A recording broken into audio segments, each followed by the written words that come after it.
அகமதாபாத்தில் மிகுந்த அனுபவமிக்க விமானிகள் இயக்கிய போதிலும் ஏர் இந்தியா விமானம் விபத்திற்குள்ளாகிவிட்டது என்று விமான போக்குவரத்து அமைச்சகம் தெரிவித்துள்ளது. அந்த விமானத்தை இயக்கிய தலைமை விமானி சுமித் சபர்வால் இதுவரை 8200 மணி நேரம் விமானத்தை இயக்கிய அனுபவம் பெற்றவர். மற்றொரு விமானியான கிளைவ் குந்தர் 1100 மணி நேரம் விமானத்தை இயக்கிய அனுபவம் பெற்றவர் என்று அதிகாரிகள் தெரிவித்துள்ளனர். அகமதாபாத் விமான விபத்து தொடர்பாக குஜராத் மாநில அரசு அவசரகால செயல்பாட்டு மையத்தில் ஒரு கட்டுப்பாட்டு அறையை அமைத்துள்ளது. சம்பந்தப்பட்டவர்கள் தொடர்பு கொள்வதற்கு அவசர உதவி எண்களும் அறிவிக்கப்பட்டுள்ளன.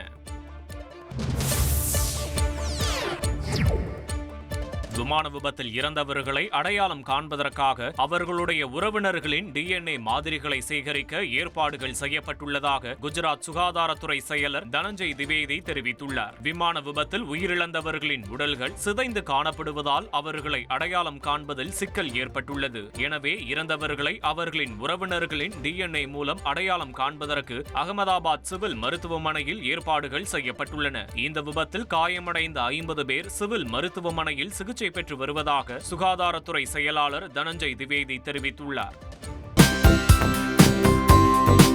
தந்தி டிவியை உங்கள் கேபிள் டிவி ஆபரேட்டரிடம் இலவசமாக கேட்டு பெறுங்கள்.